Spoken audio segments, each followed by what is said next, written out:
करा सुरुवात. नमो तस्स भगवतो अरहतो सम्मा संबुद्धस्स. आपण कधी विचार केला असेल किंवा नसेल तर आता आपल्याला हा विचार करायला पाहिजे की किंवा आपण निरीक्षण सुद्धा केलं असेल किंवा नसेल स्वतःकडे, तर आता आपल्याला करायला पाहिजे की आपल्या जीवनामध्ये, आपल्या हे दैनंदिन जीवनामध्ये सर्वात जास्त प्रॉब्लेम, सर्वात जास्त अडचणी कशामुळे येतात? तर आपण स्वतःचं निरीक्षण केलं किंवा विचार केला आणि तर आपल्याला समजेल की आपल्या जीवनामध्ये सगळ्यात जास्त प्रॉब्लेम्स कशामुळे येतात? तर बोलण्याने येतात.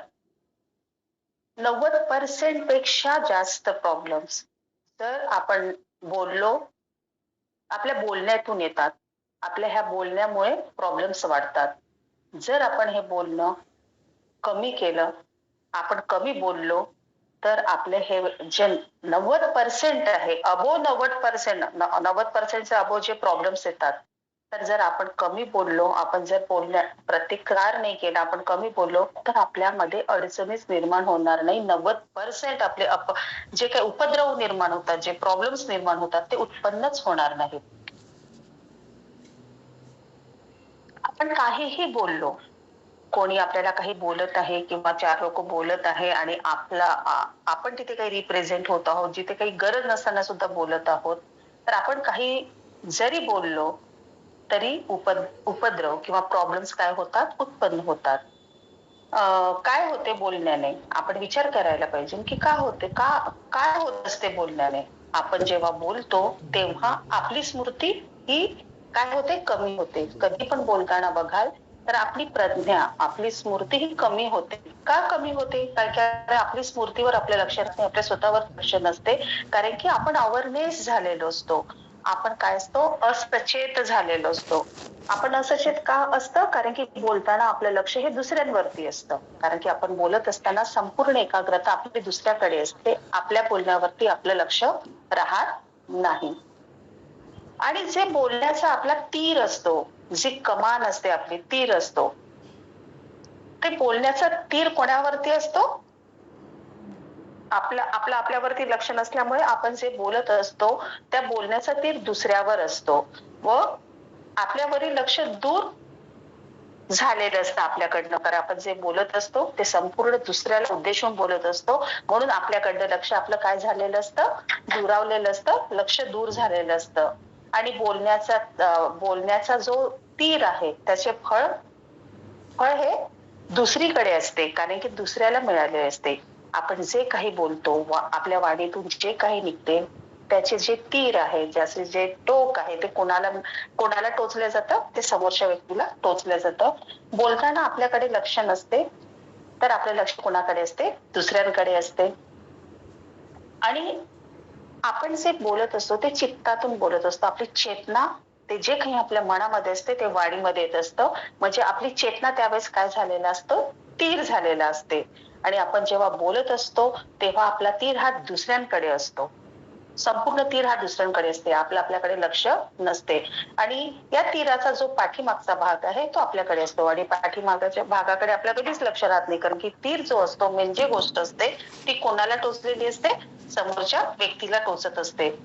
आणि या तीराच्या बोलण्याने, या आपल्या बोलण्याने काय असते? दुसऱ्यांची मनं दुखावली जातात.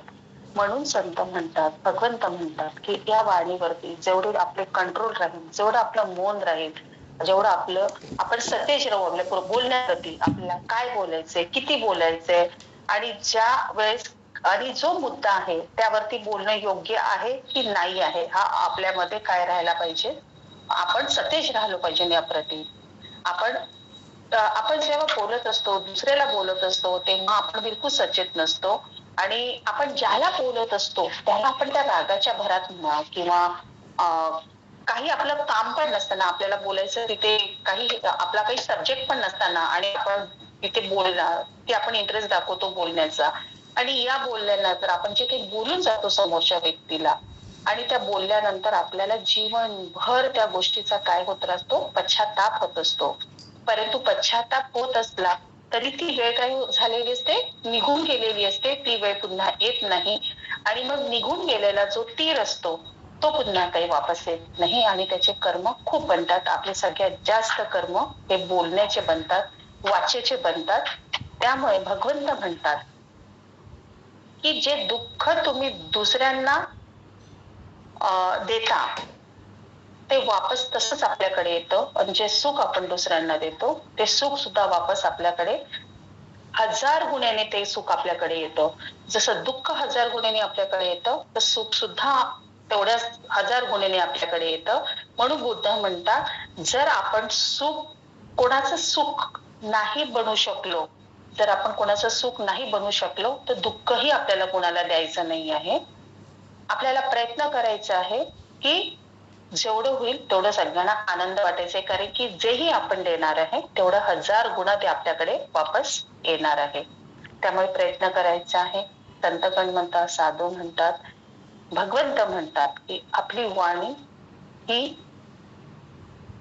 अशी धार आहे तलवारीची की त्या वाणीतून निघालेले तीर अशी तीर आहे, असा कमान आहे, असं धनुष्य आहे की त्यामधून जो बाण निघतो तो बाण असा बाण आहे की तो निघालेला तीर समोरच्याला काय करतो, घायल करतो. आणि कोणाचंही मन दुखवणं खूप खूप अकुशल आहे, कारण की ते वेळ निघून केल्यानंतर पश्चाताप सुद्धा आपल्या धर्मामध्ये सांगितला नाही आहे.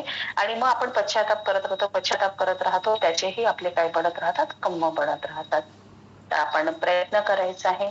आपल्या प्रयत्नाने नाही, जोपर्यंत आपण संकल्प घेणार नाही, आपल्या ह्या दैनंदिन जीवनामध्ये जगत असताना आपण जोपर्यंत कोणत्याही गोष्टीचे संकल्प घेणार नाही तोपर्यंत आपल्यामध्ये परिवर्तन येणार नाही. कारण की संकल्प घेतल्याने आपली दिनचर्या वाढते, आपण सतेज असतो, आपण आपल्या प्रत्येक गोष्टीबद्दल सतेज असतो. आणि आपल्याला माहित असते की माझा या गोष्टीचा संकल्प आहे, तर मला हा मला माझा हा संकल्प पूर्ण करायचा आहे. तर आपण संकल्प करूया. तसेच आपण सगळे मेडिटेशन वाले आहोत, आपण रोज येऊन आपल्या विहारामध्ये जमतो, साधना करतो, धम्म व्याख्यान ऐकतो आणि शील जे ग्रहण करतो तर शील आपण पालन करण्याचे प्रयत्न करतो. कारण शील पालन करणे म्हणजे जीवन जगण्याची कला आहे ती. या प्रकारे आपण जीवन जगायचं असतं आपल्याला. तर त्यामध्ये हे पण सांगितलं की मुसावादा वेर म्हणून आपल्याला आपल्या वाणीचे कर्म करायचे नाही आहे. तर सगळ्यांनी प्रयत्न करायचा आहे की जिथे आवश्यकता आहे तिथेच बोलायचं आहे, जिथे आवश्यकता नाही आहे तिथे आपले शब्द वाया घालवायचे नाही आणि वाया घालवून दुसऱ्या लोकांना दुःखी करायचं नाही.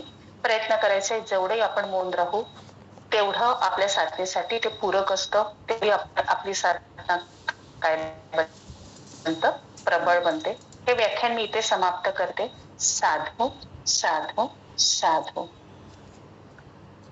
संकल्पावरून एक गोष्ट मला तुमच्यासोबत सगळ्यांसोबत शेअर करायची आहे की आज मला वाणीचे जे कर्म होते हे एका संतांची मी ही धम्म देसना ऐकली की खरंच वाणीचे कर्म खूप खराब आहेत, की आपल्याला नको